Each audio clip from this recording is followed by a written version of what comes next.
Republican Representative Lauren Boebert recently had a debate with her Democratic opponent Trisha Calvarese, and it could not have gone worse for Lauren Boebert. In fact, if this new district where Boebert is running, the Colorado's 4th district, if it were not a deep red district, her campaign would already be dead. I mean, that is the damage, by the way, that Ms. Calvarese inflicted upon Boebert during this debate, which honestly, I wouldn't even call it a debate. It was more like watching somebody just get the crap beat out of them and nobody called the cops on it, because Calvarese did a phenomenal job of putting Boebert in her place. And the thing I love the most about it is that she didn't have to get personal. She put Lauren Boebert in her place, causing the audience to erupt in applause, by the way, without getting personal, without even mentioning the word Beetlejuice, without talking about movie theaters or any of the other horrible things that Boebert's done over the years. She did it based solely on Lauren Boebert's horrific voting record in Congress, pointing out to the people in that audience that Boebert had the chance to do good things for you, and every time she was given that chance, she passed on it and voted against it. So here is a moment from the debate that I have to show you. This is Calvarese and Boebert, of course, talking about Boebert voting against a bill to benefit not only veterans, but also voting against a bill to lower prescription drug prices here in the United States. Here it is. If you're going to take care of folks, like what about our veterans, Lauren? Because you're talking about lots of cuts and how to pay for things. I think if you're going to be America first, you can't put veterans last. So I do just want to point to your vote that you voted against care for veterans exposed to cancer-causing toxins and burn pits during war. So we definitely have different priorities, because I believe we should take care of our veterans, always. Are you done? All right. So when it comes to our veterans, I have absolutely put them first. In my first year, we were in the minority, and unfortunately, not all the legislation was great. And the omnibus bills have put in something really beautiful for our veterans. But again, not voting for something that we have 22 hours to read that's over 2,000 pages long. When that bill first came up, I was in the minority, and amendments were closed on the House floor. I could not give a Colorado voice to the men and women who have served in our military on that legislation. Because that was one piece of legislation. What about cuts to the VA? You proposed significant cuts to the VA that would hurt veterans, caregivers, their families. It would hurt homeless vets. It would hurt telehealth for vets. Don't sit here and tell us that you voted against one bill and you somehow hurt veterans. No, thank you. That was powerful stuff. And again, if this were taking place in any other district that wasn't an R+16 district, because that is how much Donald Trump won that district in 2020, Calvarese would already be like, you'd already have the job in Congress.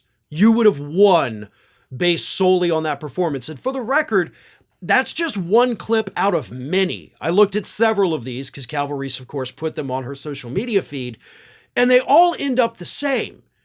It's all her getting after Lauren Boebert for voting against good things for her district, and of course, for just simply not doing her job in Congress. Didn't have to get personal, didn't have to go, for the jugular with those attacks, just pointing out to the actual voters that Boebert doesn't really give a damn about you.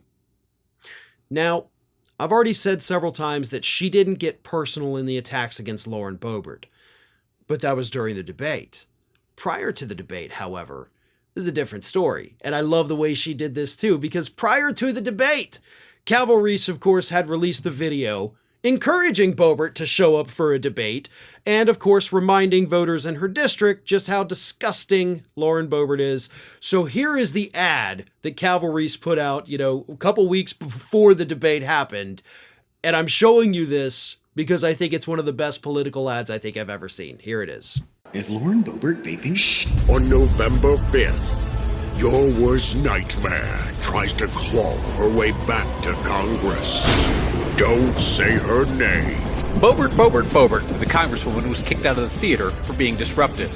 Congresswoman Boebert, I know you're new to the district, and you clearly don't know how to act in a theater or in Congress. I think I can help. Let's get together for a debate on TV. I'll tell you what keeps your new neighbors up at night. It shouldn't be whatever this is. I know the last time you were arguing in a theater, it was with workers. And hey, maybe you won't get kicked out this time. You're not scared, are you?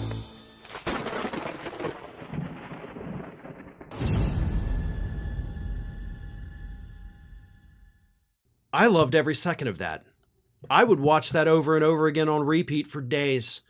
I think that is one of the funniest and, of course, most powerful political ads that I have seen, maybe ever.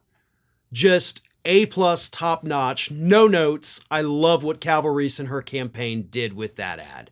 And of course, you maybe also want to put out an updated version of it, seeing as how we have Beetlejuice coming out on Friday. God knows Lauren Boebert's going to be in line for that one. You know, just if you see her in the theater, probably don't want to sit behind her, or next to her, or anywhere near her. Let's be real. You don't want to be next to Lauren Boebert in a theater, because yeah, we do have to remind voters that character does matter. The debate, not necessarily the place for that, and Calvarese handled herself, beautifully with that, attacking Boebert for her record. But you do have to remind people of the Beetlejuice thing. You do have to remind people of all the other horrible things that she has done. And Beetlejuice, of course, is at the top of the list. But character should matter in elections. Sometimes we do have to take off our partisan blinders and look at these people and who they are as a human being, not even as a representative or as a politician, but who they are as a person. Because that matters. And if it doesn't, then it should. Lauren Boebert does not have the maturity.